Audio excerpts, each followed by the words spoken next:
Hello, good evening for all. It's a great pleasure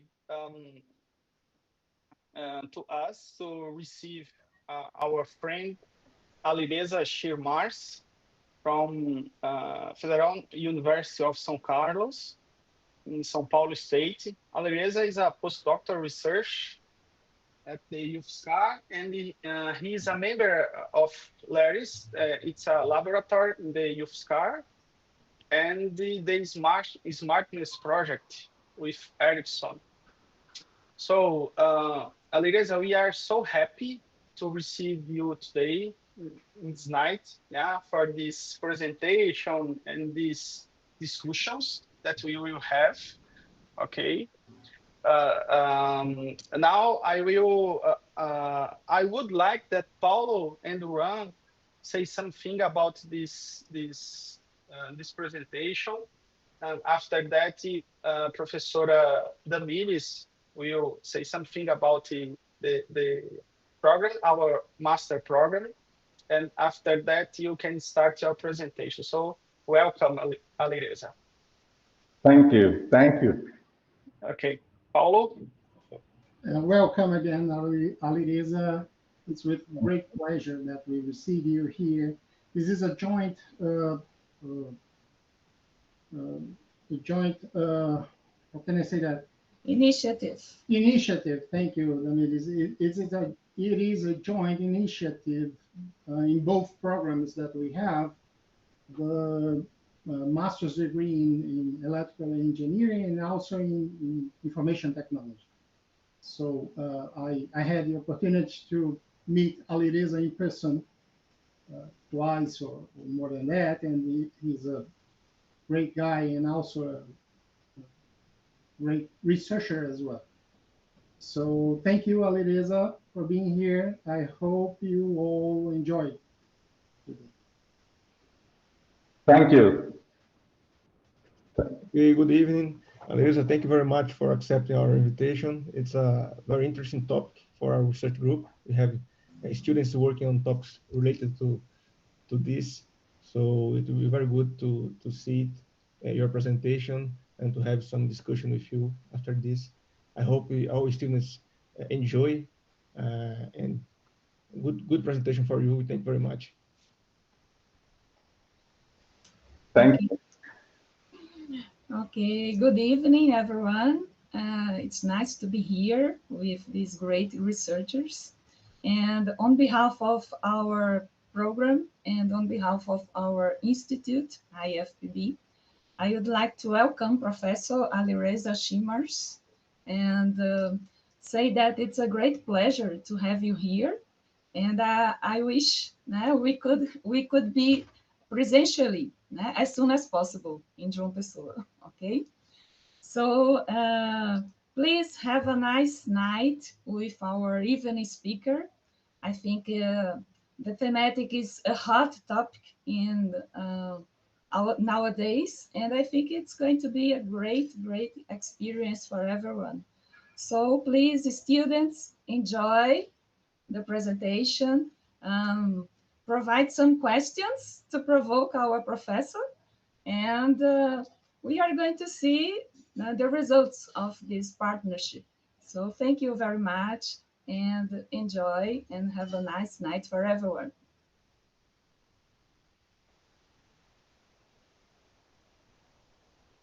Okay, Alireza, please. Yeah, thank you very much. It's my pleasure that today I'm here to present my work. First of all, I say that hello, everyone. I started my presentation with a short introduction of myself. My name is Alireza Shirmarz, and postdoc researcher at UFSCar, working under the supervision of Professor Fabio. Today, I will talk about the augmented reality and cloud gaming traffic classification and prioritization, a topic that is becoming extremely important as these applications demand ultra low latency and high reliability. This presentation summarizes our research direction our motivation and our contribution is in enabling the smarter and faster and more adaptive networks for augmented reality and cloud gaming. The roadmap for today's talk is here. As you can see, that first I'll start with the connection between the AR and cloud gaming applications and network operators. And I will try to answer this question, that why these services are becoming a key challenges for modern networks. Then I will give a quick overview of the augmented reality, because we need to know what it is and how it works. Then we can say why it depends heavily on the network. Next, I'll move to cloud gaming, comparing it with traditional video games and explaining its tight network requirements. Finally, I'll explain how we identify and prioritize AR and cloud gaming traffic, comparing traditional approaches with machine learning based model and methods that we use, and discussing the remaining challenges that we have yet, and showing the solution and achievements that we've developed in the LERIS Lab, and it is publicly available in the GitHub. So let's get started from the AR and cloud gaming with the network operators, and have a global view of this AR and cloud gaming and the networking, how they are working together. I want to give a high-level picture of the both cloud gaming and augmented reality, and I want to show that how they interact with the network. As you see here, we have user equipment like smartphone, computers, and laptop, and many different applications are already installed in our system.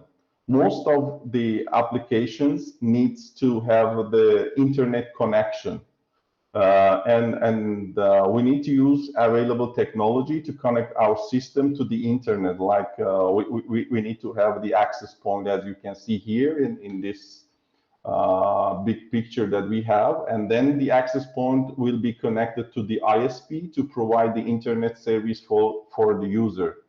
One of the applications that we can use is cloud gaming, that users run it as a specific application already installed in the system, or to the browser. The gamer can play to the gameplay that running in the application, or to the browser. To play the game as a cloud service, we need to connect to one of the existing cloud gaming platforms like Xbox or NVIDIA, GeForce Now, Sony PlayStation, and the other existing platform that we know them, which hosting many games, many different types of the games, and many games in their data center. So we can choose the game, and then we start to play to the cloud gaming service. Let me start with cloud gaming sessions. We have two separate connections in the cloud gaming sessions. The first one is a control session. When we start the cloud gaming service, we use the control session that it use the TCP. This is where the initial setup happens, authentication, configuration, and choosing the game and the server. And it's small in volume, but important for establishing the session. So we start with the control session in the cloud game. Then gameplay session, which is the critical part, starts, and we can play. This gameplay session uses RTP over UDP, or sometimes QUIC. It depends on the platform that we use, and it carries real-time video frames from the cloud server to the user and input commands from the user back to the server. This traffic is extremely sensitive to delay, jitter, and packet loss. It is a global definition that we have. As you can see here, the red dashed line, as you can see in this picture, it is the control session, and the blue dashed line, it is the gameplay session that we set up and we start to play. Now moving to the VR and AR, we know that with adventure and coming the new devices like the AR, VR glasses, we have new services and we have new type of the services. In the AR and VR glasses, we see that we want to combine the digital content with the real world environment, and this creates much tighter latency demands. Every action, head movement, or scene updates must be delivered almost instantly to avoid motion sickness and maintain realism in the AR and VR.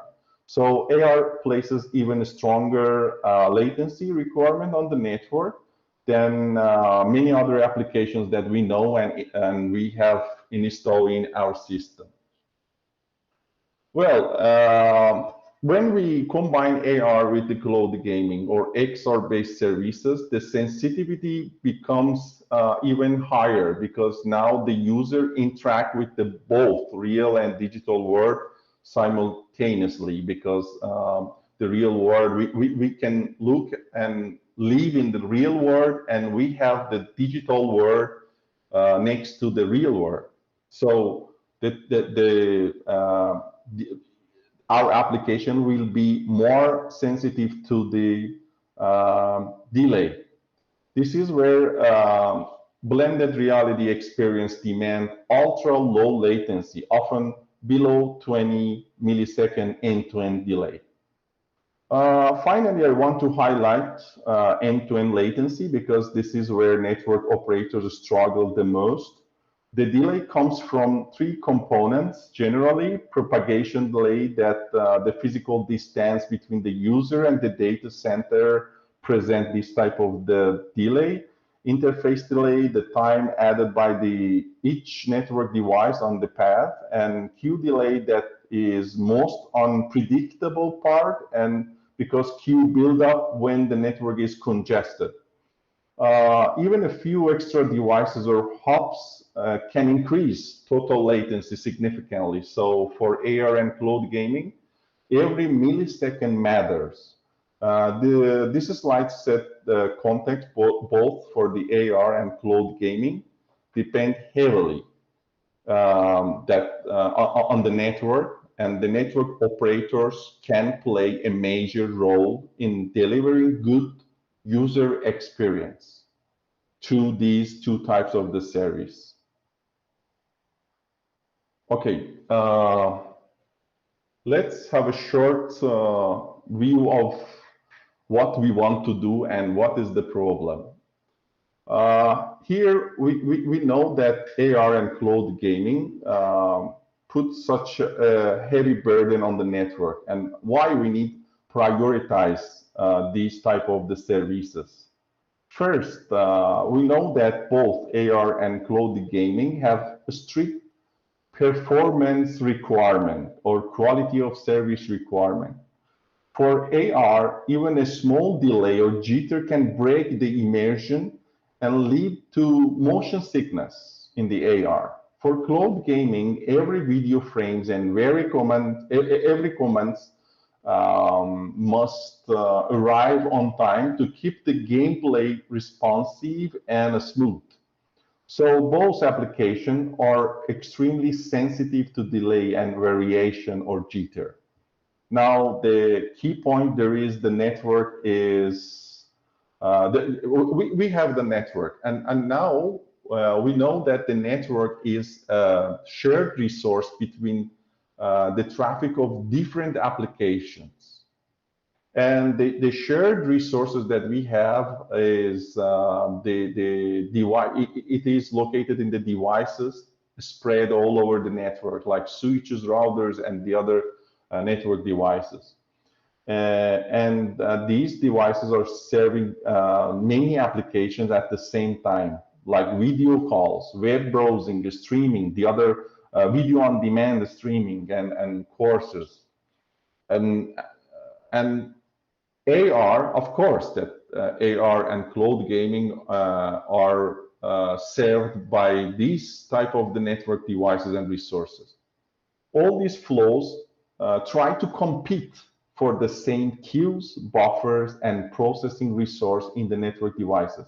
So if we treat every flow the same, sensitive application like AR and CG will suffer immediately whenever the network gets busy. That's why resource management and prioritization are necessary. We cannot upgrade the whole network just for the AR and cloud gaming, but we can manage the existing resources intelligently based on application sensitivity. Another challenge is the dynamic nature of the augmented reality and cloud gaming traffic endpoints. We know that when we want to identify the application, we use the endpoint address, like the IP address or port number. But endpoints address may change and are changing because of the security and CDNs in the cloud gaming and the AR applications. And on the other hand, we know that in cloud gaming session, we have two different paths for the same session. One part is for the setup and control session, that it is TCP based, and the other is UDP based or quick based, that it is for the gameplay session. It makes that the problem a little more complicated because we have different paths for the same cloud gaming session. So when we combine all of this, tight latency requirement, shared network devices, and dynamic flow behavior, it becomes clear that we need to use the mechanism, and we try to identify the AR cloud gaming flows quickly and prioritize them appropriately. That's the main motivation for our work, that try to manage the shared network resources in a smarter way, giving higher priority to the applications that truly need the higher priority, like the AR and cloud gaming.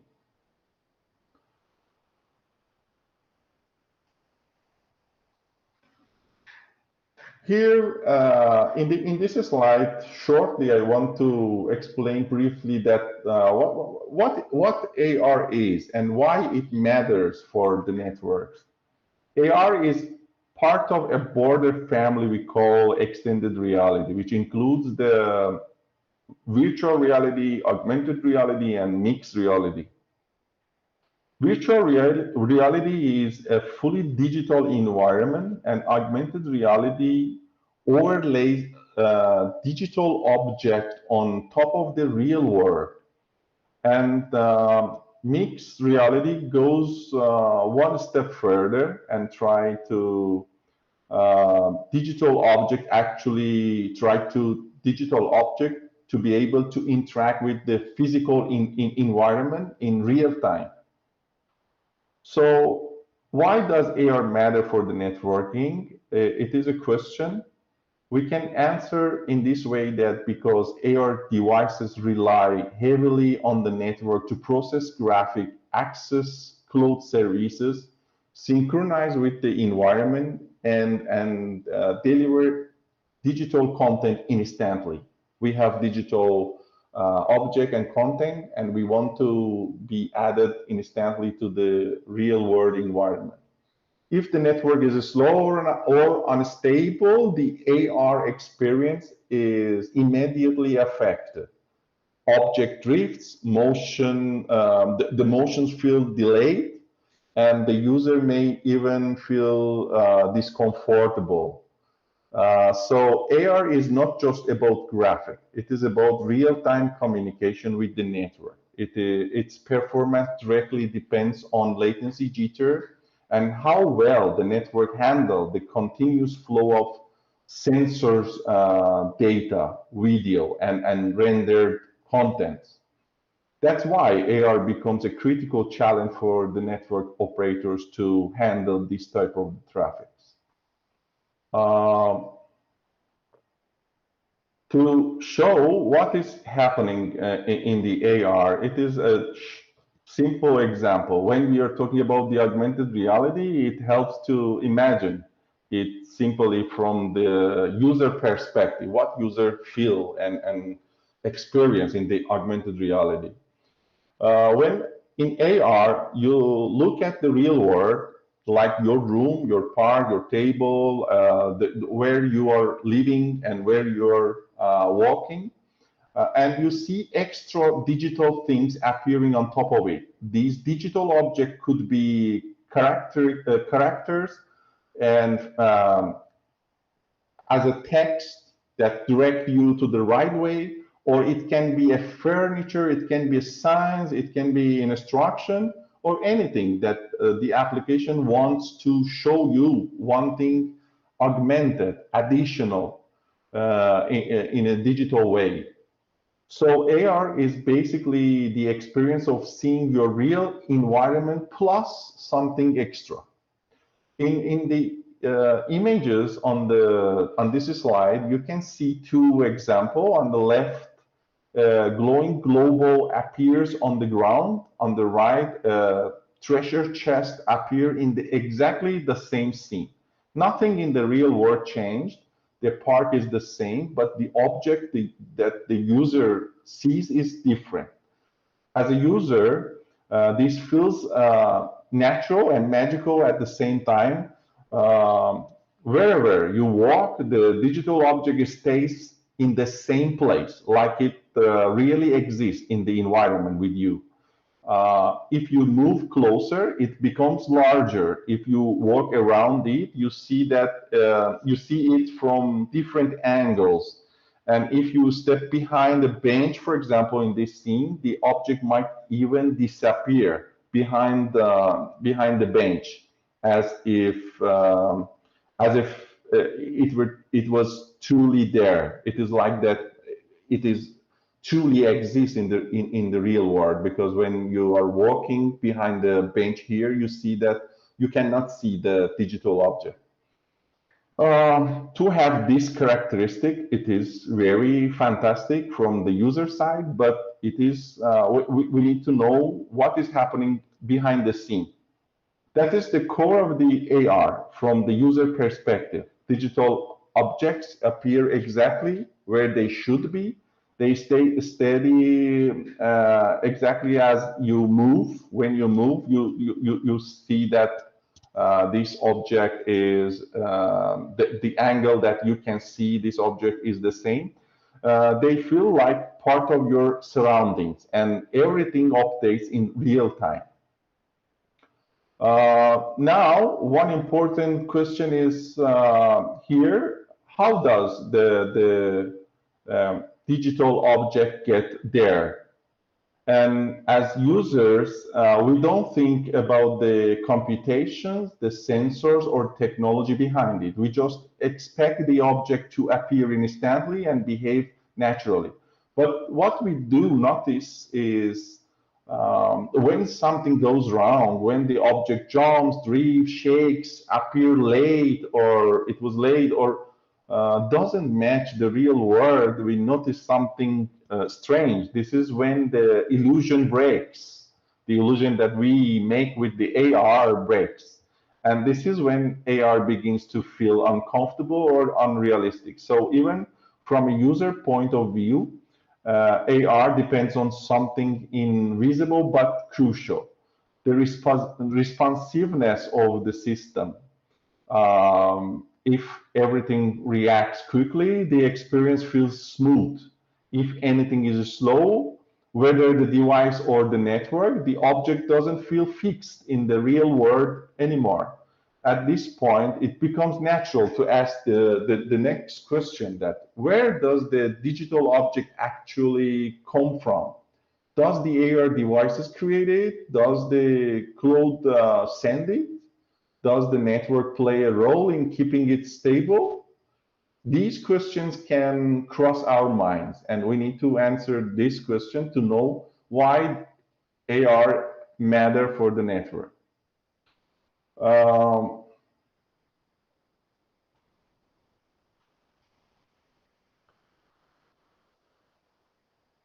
Now that we understand what AR looks like from a user perspective, this slide can explain how AR manages to place and maintain digital objects in the real world. These are the core functions happening behind the scenes, but I'll explain them in the intuitive way to have a sense about it. The first key function is tracking. The AR devices needs to know where your head is, where you are looking at, and how you're moving. This allows the system to update the digital object as you walk around it or turn around head. Without accurate tracking, the object would drift or appear unstable. Next is mapping. From the user's point of view, this is simply the device understanding the room and the environment that you are in that environment. It figures out where the floor is, where objects are located, and what surfaces are available. This is how AR knows where it can place digital elements. It is the mapping function that we have in the AR. The third function is anchoring. This is the moment when the digital object is fixed to a spot in the real world. If you put a virtual chair on the floor, anchoring makes sure that it is at the same place. Even if you move around, step back, or look from the other side, you see the chair at the same location. A good anchor makes the digital object feel real. After anchoring, we have the rendering. This is essentially generating appearance of the digital object from the correct angle. If you move to the left, the object must rotate it or change perspective, exactly like a real object would.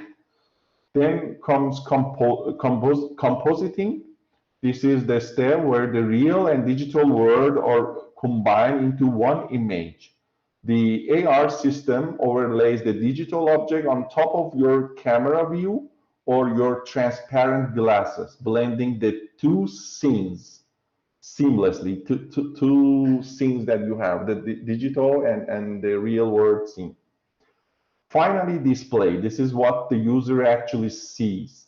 The combination of the real world and the virtual object align perfectly and updated continuously. In this slide, I want to focus on one very important idea: what AR glasses actually send to the server in the uplink from the user's point of view. When a user wears AR glasses, the experience feels simple. You just look around and digital objects appear in your real environment. But behind the scenes, the glasses must send a lot of information to the network. And the most important part of this uplink is the camera view, which is streamed at a high rate. Every AR experience starts with the glasses continuously capture what the user sees. This camera view is streamed to the server so it can understand the environment and generate the correct digital content. Okay, it is sent from the AR glasses. This video is transmitted at high frame rate, typically 30, 45, or even 60 FPS, depending on the device.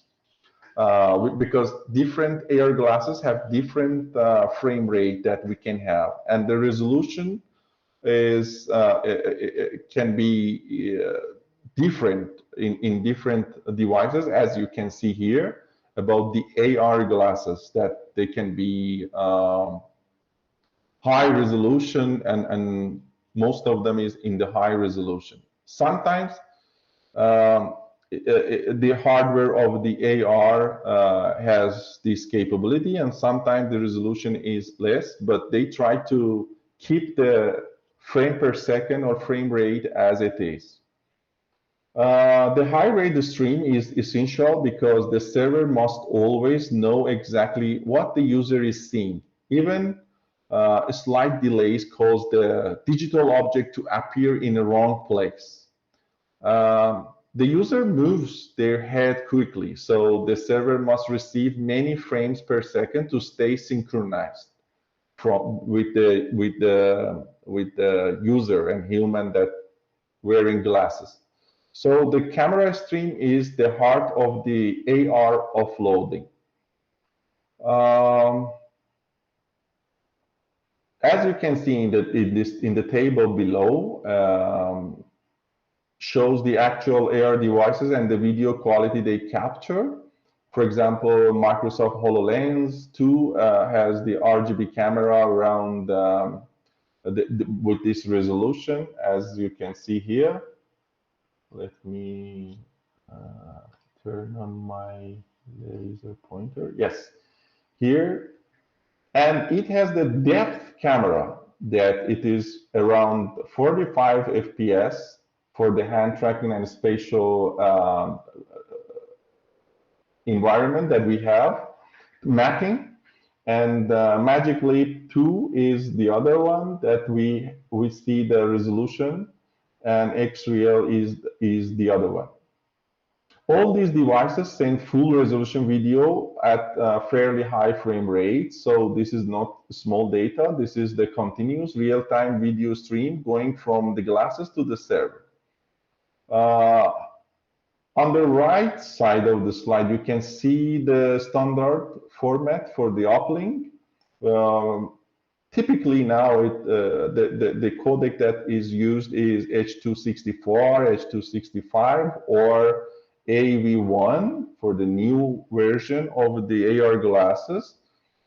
They support this type of the codecs, and transport protocol usually is RTP over UDP, and offer and most of the time it is use the WebRTC.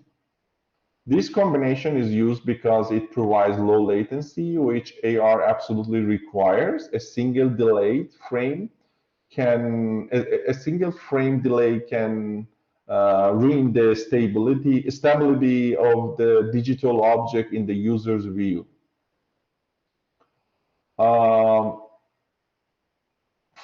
From the user perspective, this feels invisible. You look around normally, and an AR system instantly understands your environment. But in reality, every head movement, every changes in the scene, every new viewpoint generates a fresh camera from that must be streamed out at high speed. This uplink camera stream is the foundation that allows the server to understand the environment, detect surface, update digital object, and send back the correct augmented image. Without this continuous high-rate video, AR would not feel natural. Later, the next part of this slide will discuss other data that we use in the glasses.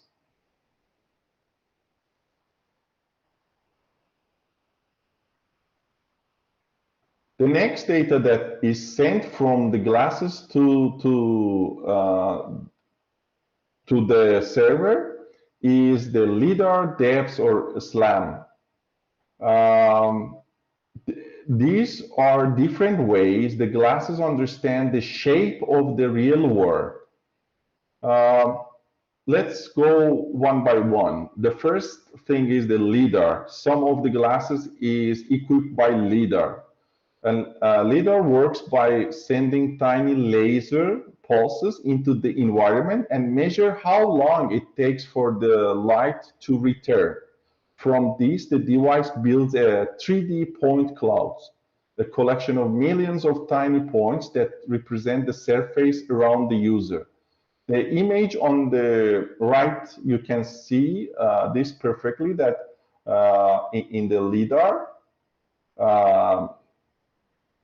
the bright points for closer object like trees, darker, the bright points for closer object it shows, and the darker one for the farther parts of the park that we had in the scene as an example. LiDAR is extremely accurate, and AR glasses use it to understand where the floor is, where the objects are located, how far surface are, where digital object can be placed. It is also used for occlusion. The digital object disappears behind real object when it is needed, and it's called occlusion. Depth images, as you can see here, don't use laser. Instead, each pixel in the image carries distance information. In the depth image shown here, bright areas are close to the user, darker areas are further away. This is a simpler and lighter form of the 3D understanding compared to LiDAR. Depth image help the AR system understand the shape of the room, detect surface like table, walls, and floors, estimate where the digital object should stand and should stay, while LiDAR gives precise 3D maps, depth gives fast and lightweight distance information for us. The other thing is the tracking movement using the SLAM. Stand for the simultaneously localization and mapping. From the user point of view, SLAM is how AR glasses keep track of your movement, your head rotation, when you turn left and right, up and down, and the structure of the environment at the same time. The SLAM image on the right shows small feature points, corner, edges, distinct patterns in the scene. The glasses track how these points move as the user walks or turns. The SLAM is critical because it keeps digital object anchored in the same place even when the user moves around. Without SLAM, the object would float or shake. We don't have the object, for example, in the fixed place when we are moving, when the user moves. Together, LiDAR, depth, SLAM, and point cloud allow AR glasses to understand the real world in 3D. They provide the geometry of the environment, the distance between the object, a stable tracking of the user's movement, and a reliable position to place digital content. This information is often sent to the server, so the server can reconstruct the environment quickly, place digital object accurately, and render the final augmented frames. So even though users only see a simple digital object on top of the reality, AR needs a very detailed 3D understanding of the environment. And that's what these sensors provide for the server.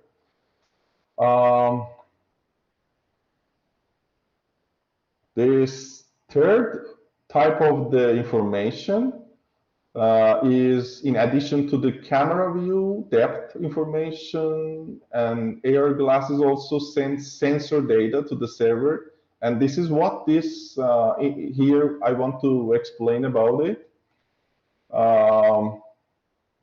Every AR headset has an the intershell measurement units, sensors, which includes an accelerometer and gyroscope. This unit constantly measures how the user's head is moving, how fast it rotates, how quickly it accelerates, and in which direction it is moving. Here on the right, you can see the simple data structure that represents one IMU sample. It contains a timestamp in nanosecond, accelerate value in X, Y, and Z, gyroscope values in X, Y, and Z as well. And all of this together is only 32 bytes. So although the data is small, it is extremely important and must be sent very frequently, typically hundreds of the times per second. This sensor data is usually transmitted using the WebRTC data channel, which runs on top of the UDP. This is used by many real AR systems, including the Meta Quest and Quest Pro, Apple Vision, NVIDIA, Cloud XR, HoloLens, remote rendering, and the other system. The reason sender data is so important is because it helps the server predict the user movement. Even before the camera frames arrive, the server already has a precise estimation of the user head orientation and motion. This makes the render frame feel stable and responsive, reducing the motion lag and improving the realism of the AR experience. So although the data is small, it plays a major role in keeping AR objects steady and aligned with the real world. And the first data that is sent is this data is using like can be also sent as a head position and the eye tracking information to the server. Sometimes the eye tracking is optional, but when it's available, it makes it more precise. It greatly improves the AR experience, and head position data tells the server exactly where the user is located and in the environment, allowing digital object to stay perfectly fixed in the space for the user. This is the data that is sent to the server side. But as you can see here, the camera view with the high rate, it is the challenging part of the data that we need to make it faster, and because in the server side needs to synchronize these 4 types of the data together, and video is a big fight for us, and it is hard to transfer as fast. We need to transfer this as fast as possible. We need more bandwidth. We need to do compression in a specific way using the specific codec or encoding. Here I want to make an important distinction between true AR glasses and VR headset that use pass-through as a feature to simulate the AR. First, AR glasses are devices designed specifically for overlaying digital object onto the real world using transparent lenses. You can see the real environment directly through the glasses, and the devices adds digital content on top. Modern AR glasses send several types of the data to the server: the camera view, depth or SLAM information sensors data, and head orientation. The server then performs scene analysis, renders the digital object, and sends back the final augmented frames. This is true AR. As you can see here, we have this data. This is sent next to and in addition to the camera view to the server, and in the server side, it is rendered using this data and try to synchronize all of this. Then, as you can see here, in the AR true glasses, the only digital object is sent to the AR glasses, and in the AR glasses, they use the technology and try to create this type of the digital object in the real world. The server then performs scene analysis, render the digital object, and send back the final augmented reality, as you can see here. But when we have the VR glasses equipped with the VR pass-through, two things can happen. The first thing is this, that in the VR glasses, we can render and we can do everything in the glasses. So we don't need to have the network. Okay, or if we have the network, it is the simple network to streaming the video in one direction. But the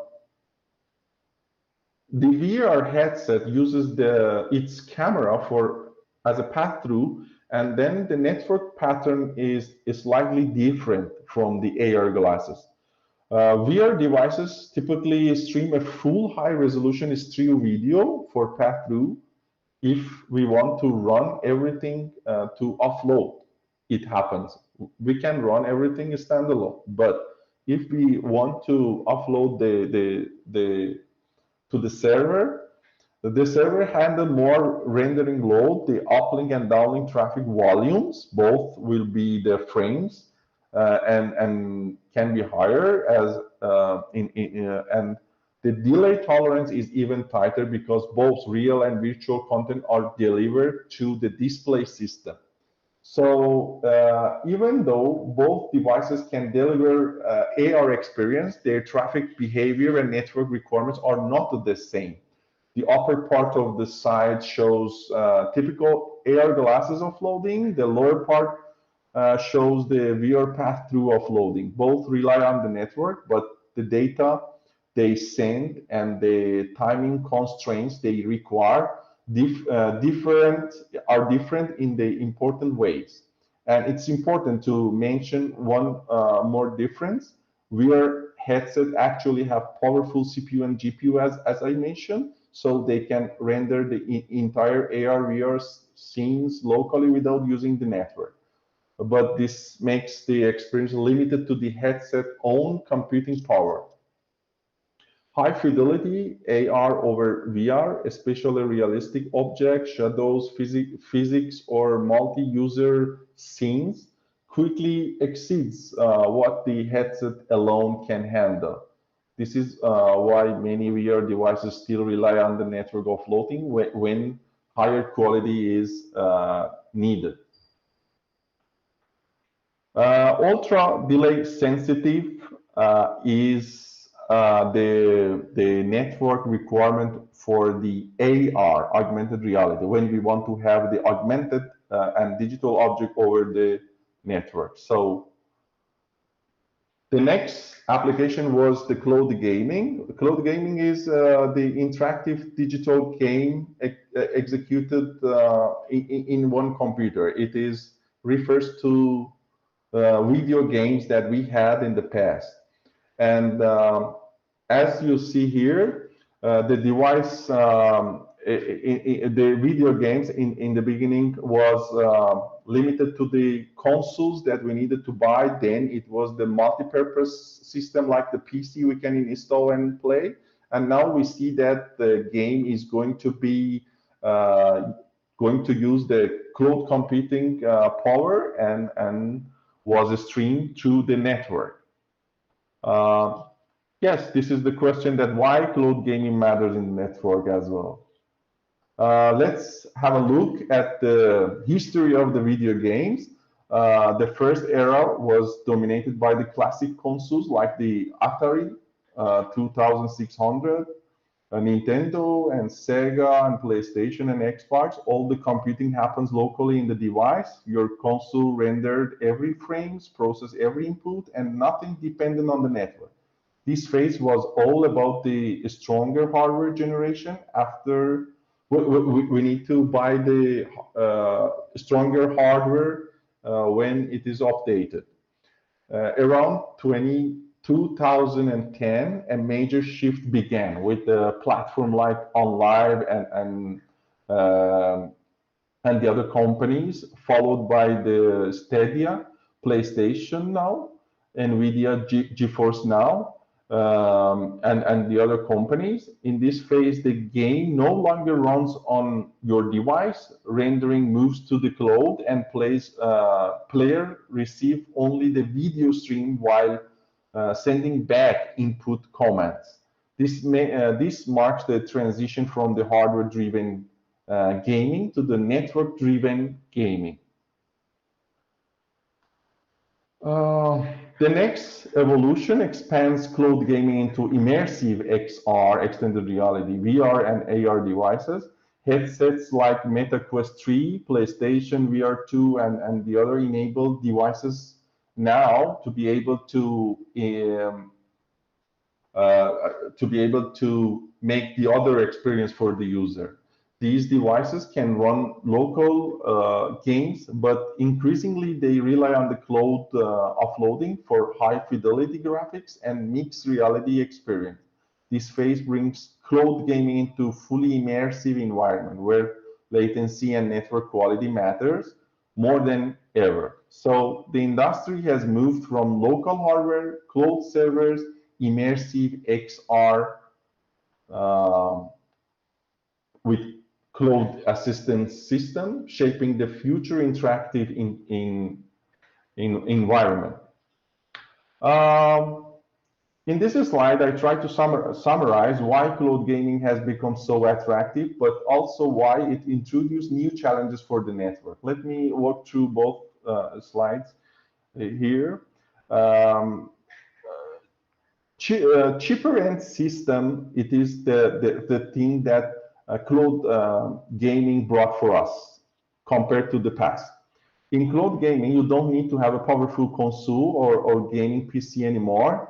Any device, even a simple one like a phone, tablet, TV, or low-end laptop can play high-end games because the heavy computation happens in the cloud. As long as you have an internet connection, you can play from anywhere. You don't need to carry hardware with you. The cloud provides the performance. Cloud gaming breaks down devices limitation. A game can be played seamlessly across different platforms, mobile, console, and the other platform that we have, and there is no limitation. And scalability and upgradability is the other advantage of the cloud gaming. The player always gets the least version, the last version of the game, and with the least power of the computing that they have. No downloads, no patches, no hardware upgrades. The cloud handles everything automatically. These are the main reason cloud gaming is growing so quickly. But cloud gaming also brings some challenges. As you can see here, the biggest weakness is the cloud gaming is fully dependent on the network. Every frame the players see must travel from the server to the device, and every button press must be back to the cloud. This creates a delay form and propagation delay, as we mentioned, transmission delay, queuing delay, and processing delay are the end-to-end delay that we need to consider. And the other thing is the multiplayer synchronization. Another major challenges is we need to keep the players synchronized. If two players are competing, their network condition may not be equal. One may get low latency while the other experience jitter or queuing delay. This affects the fairness and user experience. The cloud server must deliver equal quality of service to all players that playing different regions. Network overhead effect should be mitigated. Cloud gaming heavily depends on the network. We need some techniques to reduce or mask the network overhead, reducing the latency, smoothing jitter, and controlling queuing delay, improving stability during the congestion, and prioritizing interactive traffic. All of these are crucial for maintaining a smooth and fair cloud gaming experience. As a brief, only to show that this chart from Statista shows that we see how rapidly cloud gaming has grown over the past few years. In 2017, cloud gaming had only about 37 million users worldwide, but the number has skyrocketed every single year. But by 2020, it crossed 60 million. By 2022, it passed 180 million. And by 2024, it was already around 396 million users. And now in November 2025, we are approaching 455 million cloud gaming users globally. This massive growth shows two things. First, cloud gaming is no longer experimental. It is becoming a mainstream gaming model or mechanism. Second, the demand on network is increasing dramatically because every one of these users depends entirely on the network for game responsiveness and quality. This trend is exactly why optimizing network performance for cloud gaming is becoming so critical. These charts show the devices people use to play video games as of February 2025. Smartphone clearly dominate at about 68% of devices, followed by the laptop and desktop at 35%, and traditional game consoles at 24%. What is important for us is the category at the bottom, virtual reality headset, which already account for 3.6% of the gamers. This number may look small, but it represents a rapidly growing segment, and it includes both VR and AR devices used for cloud gaming. As these immersive devices become more common, they bring much stricter requirement to the network: lower latency, higher stability, and a smooth bidirectional communication. So while a smartphone still leads the gaming market, the rise of the VR and AR headset is shaping the future cloud gaming and creating the network performance more critical than before.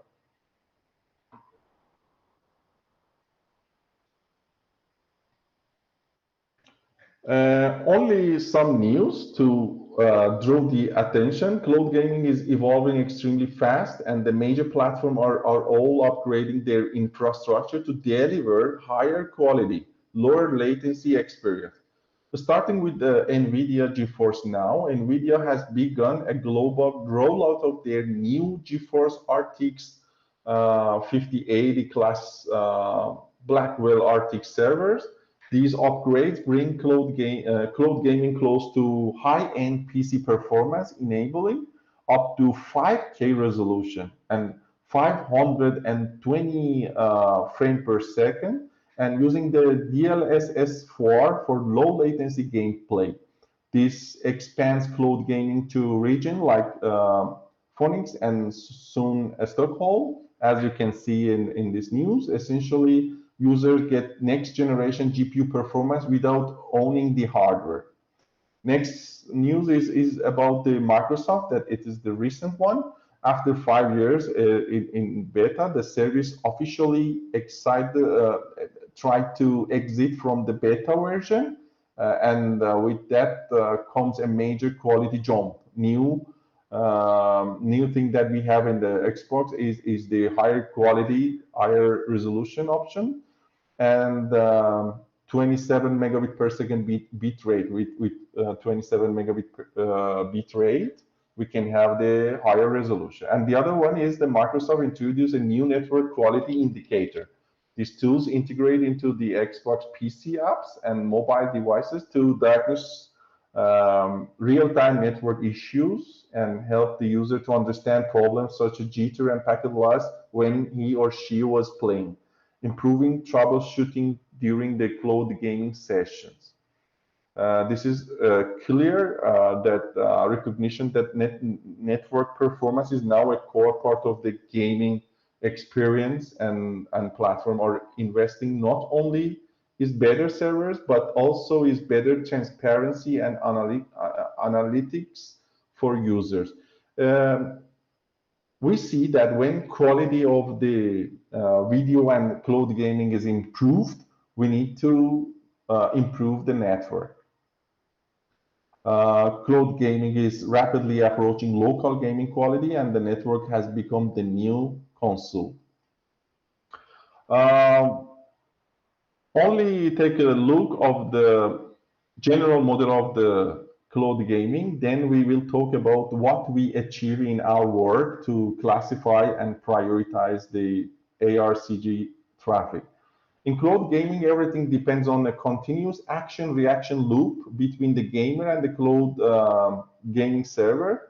On the gamer side, the user is constantly sending action, pressing a button or steering moving the controller, and receiving the state update from the video frames streamed back from the cloud server.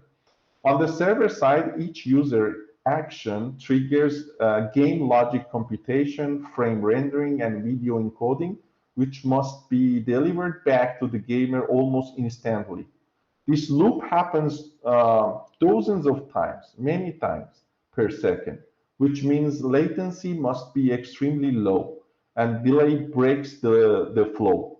The gamer feels input lag, poor control, and reduce the satisfaction. For network operators, this is where the opportunity appears. If the operator can identify cloud gaming traffic and prioritize it intelligently, then the action-reaction loop becomes smooth, resulting in higher game satisfaction, less churn for the cloud gaming platform, and the ability to support more concurrent gamers, which directly increase the monetization for operators. Exactly what they are following nowadays. This slide try to highlight that recognizing of CG flow and giving them optimized treatment is no longer optional. It is essential for delivering modern game experience and unlocking new business value in the network. Okay, now we want to talk about how we can identify and prioritize, and then we will talk about our achievements that is publicly available. When AR and cloud gaming traffic enters the network, the operator must treat it differently because these applications are extremely delay sensitive. But to prioritize them, the network must first identify them correctly, and this is a major challenge today. Traditionally, we had some approaches to identify the application. The first one was port-based method. These rely on known port number, but modern applications frequently change ports, use random ports, or hide their traffic for the security reason or for the performance reason. So port-based classification is no longer reliable. The other one is the deep packet inspection. This type of the identification try to inspect packet payload, but today's traffic is mostly encrypted, and the payload is encrypted, especially in the AR, VR, and cloud gaming streams. We see that the payload is encrypted. So DPI also, in addition of the encryption problem and issue, the DPI also require heavy computation, which network devices cannot, doesn't have enough computing resource to do this. So it is not affordable to do this at line rate for the network devices. This is why new solutions move towards the machine learning based classification. Instead of reading the payload, machine learning model use statistical features extracted from the RTP and UDP patterns, packet size, for example, frame interval, burstness, and flow behavior. We try to extract the features from these type of the features and then extract the patterns that exist between these features.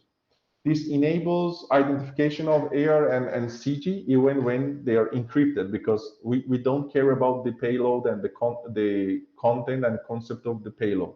Only we focus on the timestamp and the packet features.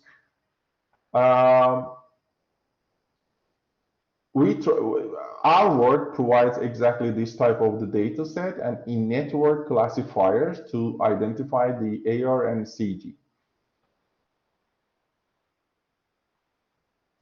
Network traffic prioritization is the next step that once we identify AR-CG flows, the operator can finally apply meaningful prioritization. Propagation delay, it is the first part of the delay. By steering the user to the nearest edge or cloud gaming server, we reduce the long distance latency.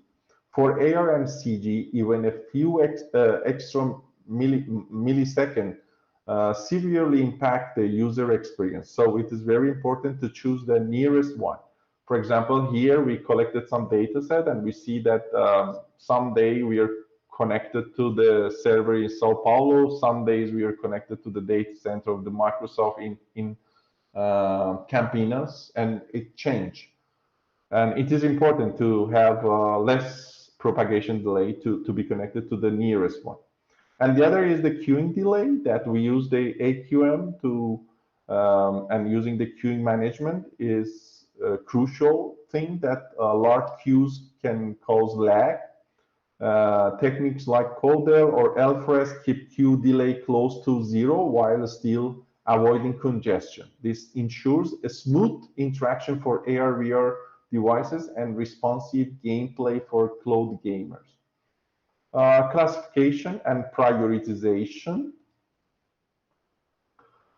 together allow the network operator to deliver low latency AR and cloud gaming experience, support more users, and ultimately increase monetization. This is why AR-CG recognition inside the network is becoming essential, and our approach aligns exactly with this direction. Let's have take a look at this paper.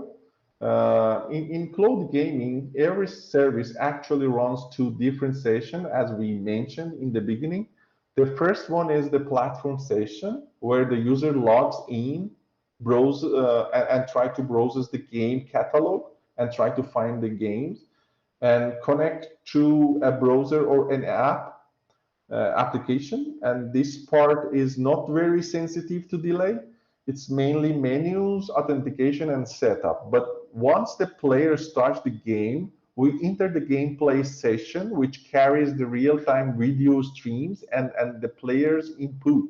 This session is extremely sensitive to latency, jitter, and packet loss, because it directly affects how responsive and smooth the game feels. That's why our focus is on identifying gameplay flows inside the network, because these are the flows that require higher priority, better quality of service, and more stable resources to maintain gamer satisfaction. Another interesting observation is that most cloud gaming platforms support both native applications and browser-based play. This flexibility increases accessibility, but it also makes classification harder, which reinforces the need for accurate detection of the gameplay traffic, so the network can allocate resources where they matter most. The other work showed that this work was on Google Stadia traffic, gives us an important insight. Cloud gaming doesn't have a fixed or universal throughput pattern. When we analyze different games, we see significant variation in both downlink throughput, the video streams coming from the cloud, and uplink throughput, the player commands and sensors data, like audio that we send or the audio that we receive. Each game behaves different because the video complexity, scene dynamics, and rendering requirements are different. Fast-paced game need higher and more stable bitrate, while simpler game consume much less throughput. The paper also showed difference in packet size, inter-packet interval, and on overall load, proving again that cloud gaming traffic is not homogeneous. This variation makes the generalization extremely challenging for the network operators. We cannot rely on the fixed rules or fixed model and fixed thresholds to detect the cloud gaming traffic, because the pattern change game by game and even moment by moment inside the same game. The reinforces the need for the smarter, adaptive, and ML-based method to correctly identify cloud gaming flows in real time and prioritize them accordingly. Generally, we have a general view from the cloud gaming that we are talking about it. We try to categorize the network and connection, the connection C1, C2, 3, and 4 generally. The first one is the gamer that is connected to the computer or the console. It is C1, and C2 is the connection between the computer and everything that we have with the, for example, access point or that we have, and then the access point is connected to the internet, and then C4 is the data center connection.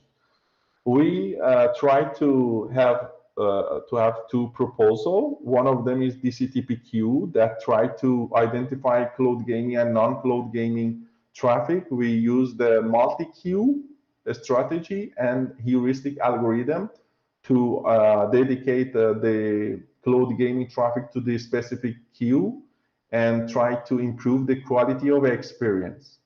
And the other work is trying, and we implement this in the access point, like access point that we use the P4PI or PAPI, and we use this as an access point to connect to the internet, and we did our experiment.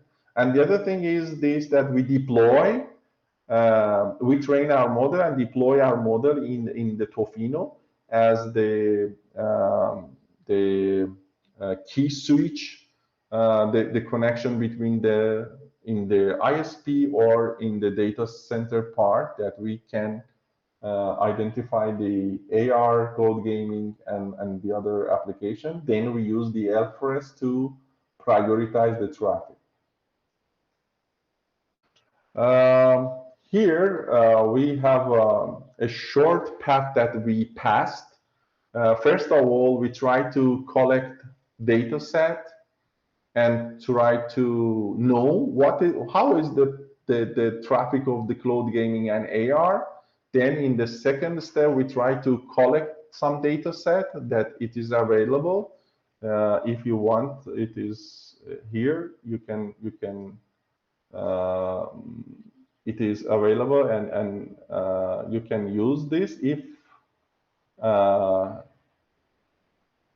you go to the repository of the LERIS, you can have access. And the other thing was the features that were so effective on classification of the augmented reality and cloud gaming. In addition to the packet features like packet size and inter-packet interval, we used the RTP frame features that it was new. And because of the difference between the frame rate and frame and codec, it was very helpful and effective to identify and classify the traffic. Because of this feature extraction was critical. And then we tried to train the model using the decision tree and random forest algorithm.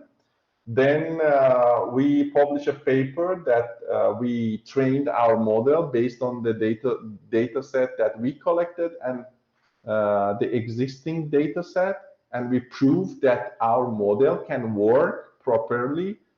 And then we try to solve the problem of the generalization with the postMAC, because the postMAC try to train the model frequently in addition to the model. We have the initial model, then the model try to train itself, and we have the online learning in this model. And the other one was the DCTPK, that it is trying to deploy our model in the PAPI as an access point. We use the access point, PAPI as an access point, and we classify the traffic in different queues, and different queues are providing different rate and queue length and queue size. It is the heuristic algorithm we use for the multi-queue. And the other one that we try to deploy our model using the P4 pipeline and TNA model in the Tofino. So in Tofino, we can classify the AR, CG, and other application inside the Tofino. All of these, the codes and the other thing are available publicly. And we have two tools. One of the challenges that we had is generating the cloud gaming traffic.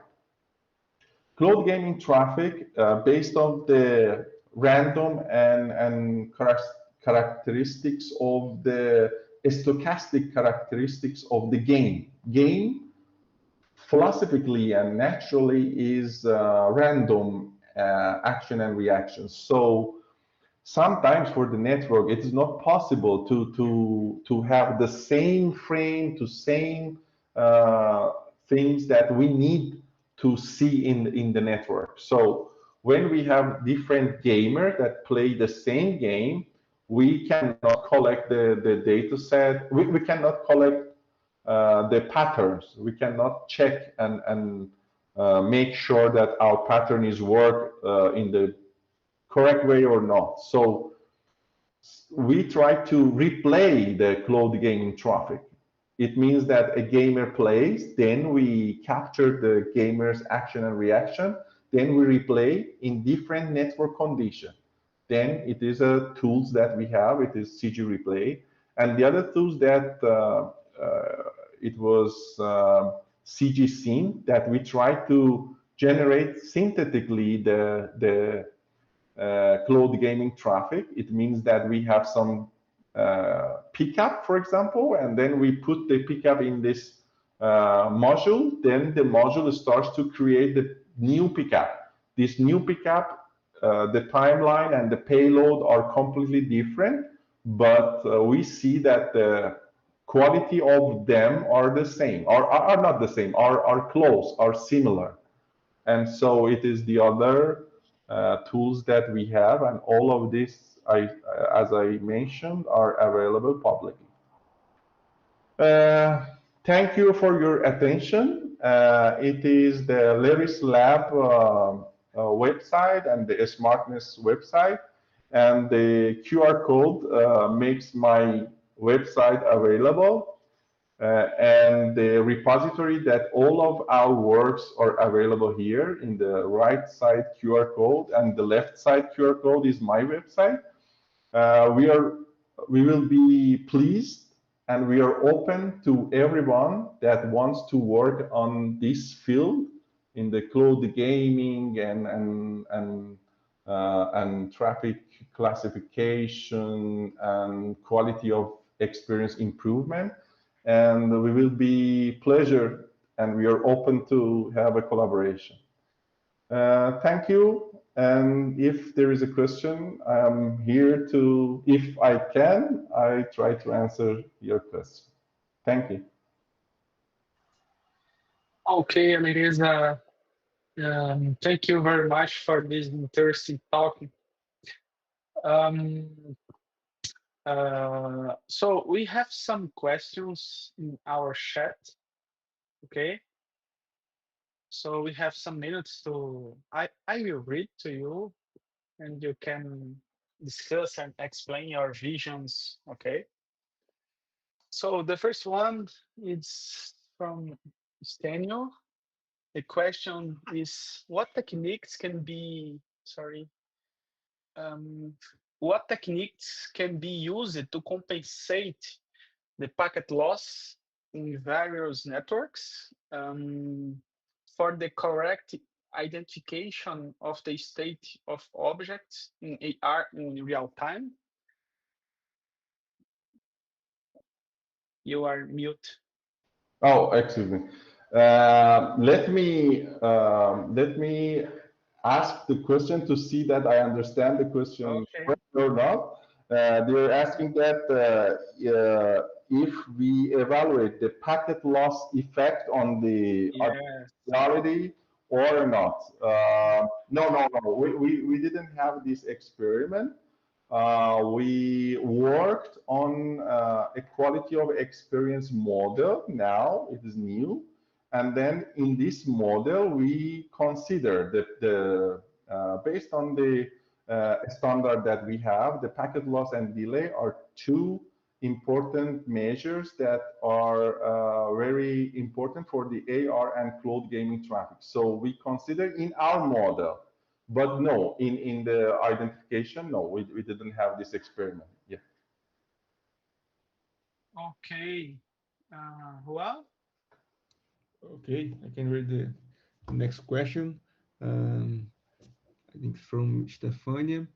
Do you think AR glasses will eventually replace smartphones in the future? Excuse me, I didn't hear well. Okay, can you hear me? Yes. Okay, the question is, do you think AR glasses will eventually replace smartphones in the future? Oh, AR glasses in the future will be replaced the smartphone. Yes, that's a question. That's the question. What do you think? Yes. Now we are talking about some devices that we see that the AR glasses is improving. So we are expecting to have the AR glasses in the future.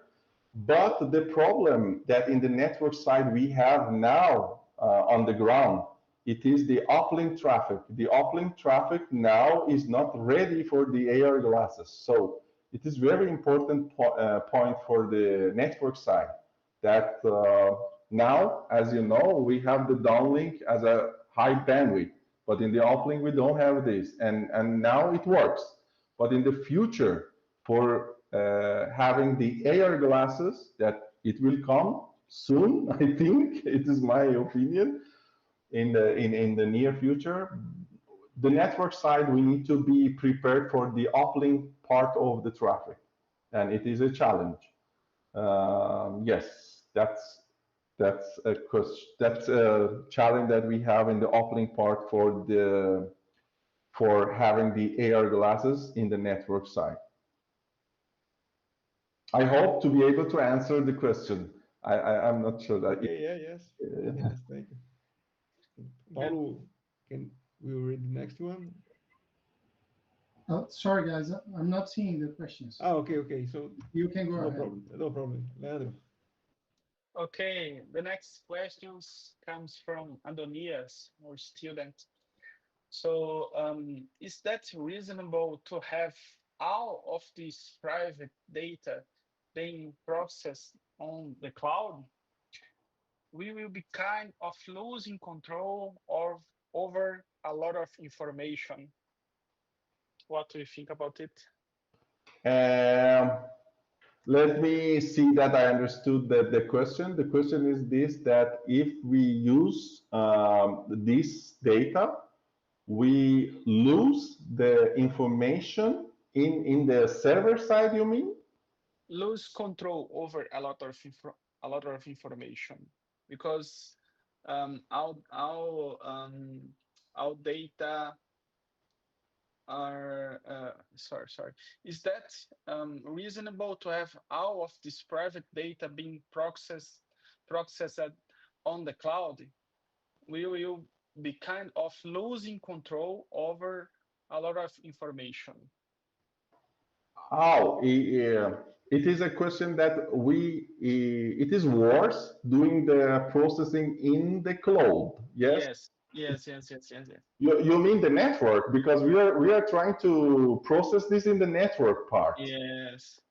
In the cloud computing in the data center, they are working, and in network we don't have any information about the server and the gamer, and we need to extract some data and knowledge from the packet features.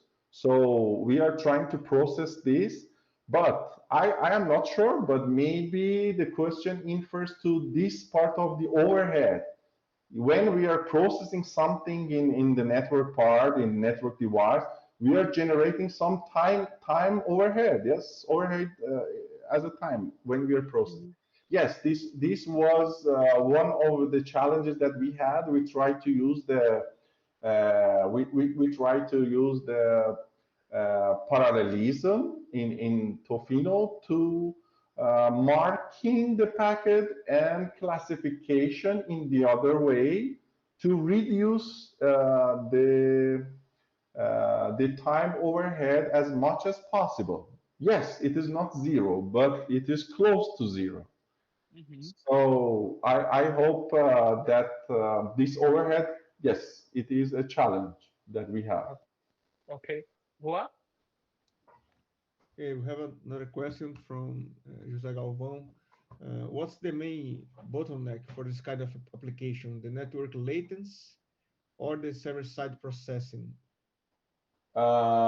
It is the network latency is more critical and more as a bottleneck than the server side, computing power of the server side, because nowadays we know about the NVIDIA, and the other is improving the servers, as I showed in the news. But in the network side, we need to spread and I don't know, generalize the data centers to reduce the propagation delay with the shorter distance. And on the other side, we need to reduce the queue delay to reduce the network side delay, because it is nowadays it is more bottleneck than, for example, the processing power that we need in the server. Okay, thank you. Okay, Alireza, I have one question before I think that one is looking for another question, but our students. My question is about the different behaviors of the flows, okay, that are crossing the network devices, because as you mentioned before in your presentation, you use only one game, yeah, and replay the same pcap to mimic the behavior of the exactly behavior of the gamer, yeah. So my question is, if you have a lot of the gamers in your network, yeah, each one with a different behavior, so how to generalize this scenario in that case? Okay, that's a good question. We try to first, the pattern, the network pattern of the feature that we have is different from game by game. For example, for the Fortnite, Forza, and the other, we see the similarity between the gamers that they are playing the game. Forza, for example, we can extract this pattern when we train the model statically. For example, we train a model offline and then we deploy this in the hardware. It works. It is correct for the Forza. for the fortnight, we need to train another model, or this model needs to be trained for this game. This is one thing that, okay, so if gamers are playing the same game, we can identify and classify this traffic. But when they are playing the new game that we didn't train our model, we have a challenge. And we know that it is costly to train the model offline and deploy this in the hardware again. This will be so expensive, in a time-consuming, expensive. One thing that we thought about it was the online learning. That it means we can have some guys that they are playing some specific games that we know in the network. We know we can configure this. We say that, okay, this IPN port for this time, this time slot is playing this game, and then the hardware is able to train itself. Then it makes the training possible, and we can solve or mitigate this generalization problem in the game, in the cloud gaming. We did this in the Bluefield 2, in a simulation in the Bluefield, and we had this in the we need to deploy this, develop this in the Tofino using the P4, because in Dhaka we used the C language and it was in the other way. But the answer, the short answer is online learning. We need to have, for generalization problem in the cloud gaming, we need to have the online learning. Yes, there is no silver bullet. Yeah. Okay. Thanks, Alireza. Juan, do you have any question, or Paulo? Yeah, I have a question. I'm studying a topic. It's about network APIs recently, and I've read some use case about using the network APIs, like to have a dedicated slice in the network, for example, and maybe in this scenario with this network API to request a network slice, how could you manage the network in order to provide this slice in real time, considering this scenario? In your work, I understand that you don't need that the application explicitly tell to the server side or to the network that the application wants more network. You identify the flow and adjust network. But if you have this possibility to make the applications aware of the network capacities, and the application can ask for more resources, how can you work adapt to this new scenario of network APIs?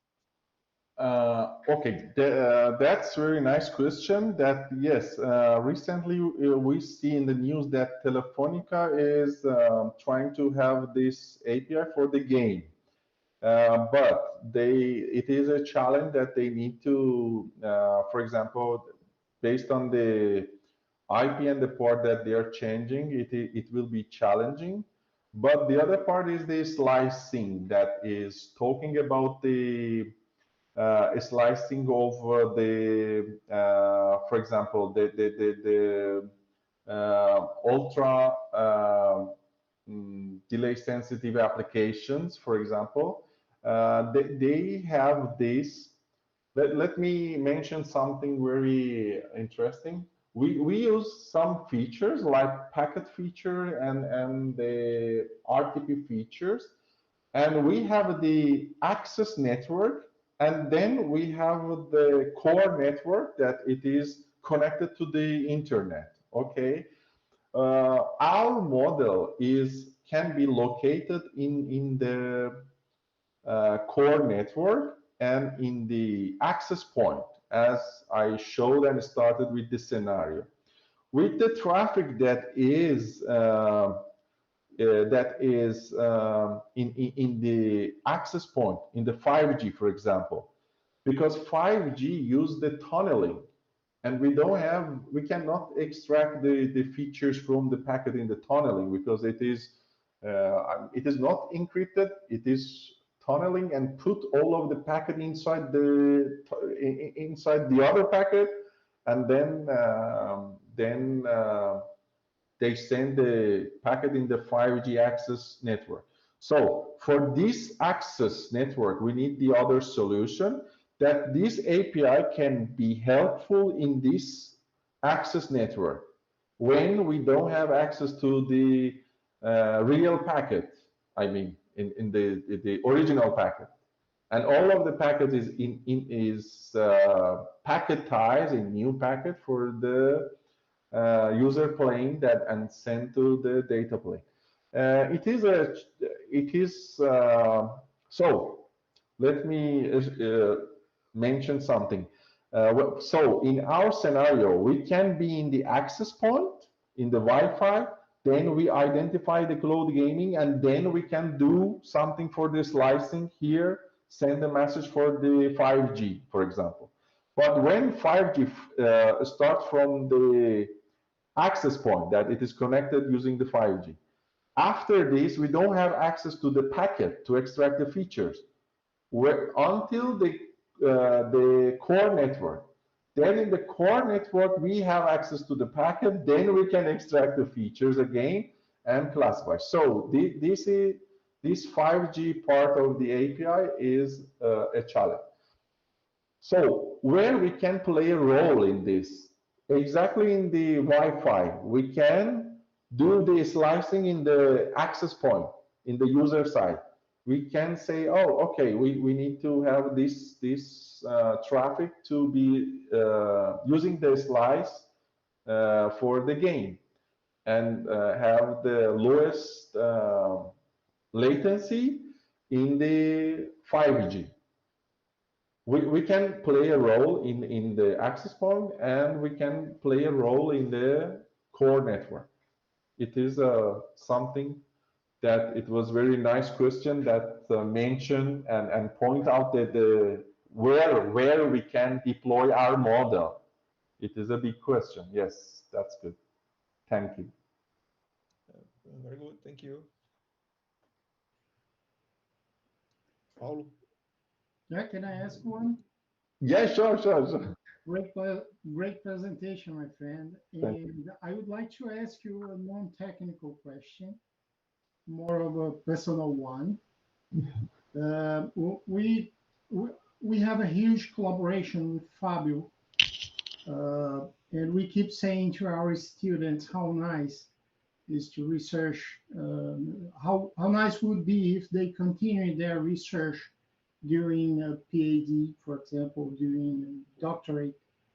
And I wonder if you could say, how is it like to live in Sorocaba, research at UFSCar, and working with Fabio, who is not only a well-recognized researcher, but also a great guy. I can call him a friend. So how could you motivate our students to continue the research? Yeah. That's very nice. First of all, we are in the Sorocaba. The weather is good, and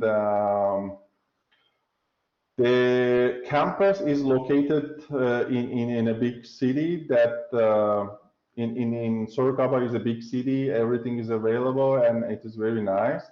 We are working the LERIS Lab is very peaceful and very insightful laboratory with a good researcher, and all of them are friendly and so available, and it's very nice. We have a good server room that I think Leandro knows better, that we have the Tofino 1 and 2, and we have 8, I think, yes, around 6 or 8 servers.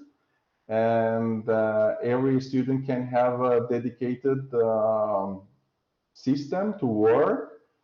And in LERIS, it is very nice that all of us that working with Professor, I am starting to talk about Professor Fabio, that he is very friendly and very insightful professor that paves the way and spend the dedicated time for the students and for the postdoc, PhD, and master and undergraduate student, and try to direct the students to have first to have the good experience in the LERIS Lab. The second, try to improve the talent of the students. So if you are here, you will be improved with Professor Fabio. I mean, it is very nice. And then